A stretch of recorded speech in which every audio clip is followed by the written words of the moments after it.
Bonsoir à tous les amis, ou bonjour. Voici le nouveau T-Roc de nuit, petite vidéo, simplement une découverte de cette phase 2 de ce T-Roc. Allez, c'est parti. Alors, à l'arrière, ils ont quand même un peu mieux travaillé l'animation des feux. Ça ressemble un peu à la nouvelle Peugeot 508 en termes d'animation. Et à l'avant, rien de plus. Ce qu'on aime bien, c'est les petits clignotants défilants, présents qu'à l'arrière. Et à l'avant, on n'a pas de clignotant défilant, simplement il clignote. Et par contre, sur ces feux Matrix LED, on a bien sûr en nouveauté ce bandeau lumineux. On aime, on n'aime pas. En tout cas, vous le voyez ici, c'est pas une balle de golf, c'est un petit damier, un petit drapeau. Et là, voici l'intérieur. Alors attention, ça va être très rapide les amis. On est sur une finition Airline et malgré la finition haut de gamme, sportive certes, de ce T-Roc, on a très peu d'illumination de nuit. On a des petits bandeaux à LED présents ici sur le haut des portières et ça sera absolument tout. Voilà, seuils de porte qui sont pas rétro-éclairés. Hop, on allume. Et bien sûr, on est sur un diesel, donc 900 km d'autonomie, c'est la promesse si vous faites le plein absolu de gasoil, réservoir 55 litres, consommation moyenne autour des 5 litres, c'est très très bien en termes de consommation. Là où c'est moins bien, hop, on n'a pas rétro-éclairé les boutons d'allumage, un peu comme la Seat Ibiza, c'est un peu dommage. Ici, bon, vous le connaissez, hein, c'est pavé sensitif sur le volant, c'est pas top, moi j'aime pas vraiment. On peut se tromper entre le régulateur, les distances aussi du régulateur adaptatif. Et tout ça c'est tactile, c'est-à-dire sensitif, pardon, c'est-à-dire que vous regardez la route et vous effleurez un peu ce bouton, et ben vous allez peut-être désactiver le régulateur, vous allez peut-être changer de radio, vous allez peut-être aussi changer de vue. Alors les vues vous les connaissez, c'est un peu tout ça.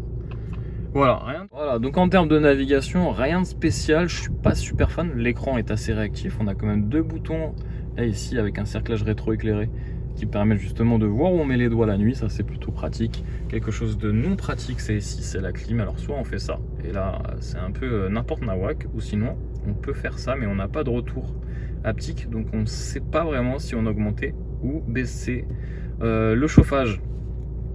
Pareil, ici on peut, ah oui si c'est par cran, on a 3 niveaux de cran, mais c'est très délicat, donc moi le sensitif et moi c'est pas top comme le tactile. Ici on a deux prises USB-C rétro-éclairées, pareil, pratique la nuit si vous voulez voir où vous mettez les doigts. Après en termes d'animation, plutôt d'éclairage d'ambiance, là c'est l'animation du Digital Cockpit qui est présent maintenant sur tous les T-Roc, peu importe la finition. Je me perds un peu dans cet écran, véhicule, les réglages, qu'est-ce qu'on peut faire? Statut du véhicule, on peut faire aussi bien sûr les données de conduite, je vous disais très économe en termes de consommation. Après qu'est-ce qu'on peut faire? Là on bascule dans un autre menu de navigation avec une autre interface, c'est un peu bizarre. Et là je vous disais, j'ai pas d'éclairage d'ambiance, j'ai que l'intensité d'éclairage du plancher, des portes, j'ai pas les couleurs. Bon écoutez, voilà, au moins vous êtes prévenus, il n'y a pas tout ça dans ce T-Roc, même version restylée. Ah si quand même, on a la caméra de recul. Bon, elle est pas mal. C'est quelque chose maintenant de classique que toutes les voitures aujourd'hui ont. Même une Polo à la caméra de recul. Donc ça, rien de transcendant. Allez, à son volant, je vais pas faire un essai bien sûr, mais c'est juste pour faire quelques tours de roue avec vous de nuit. Écoutez, plastique laqué qui font du coup ressortir un peu les lumières extérieures. Ça donne un petit effet, mais attention, rien de transcendant. Et puis on a ce petit claquement de diesel qu'on connaît tous, qui va bientôt disparaître.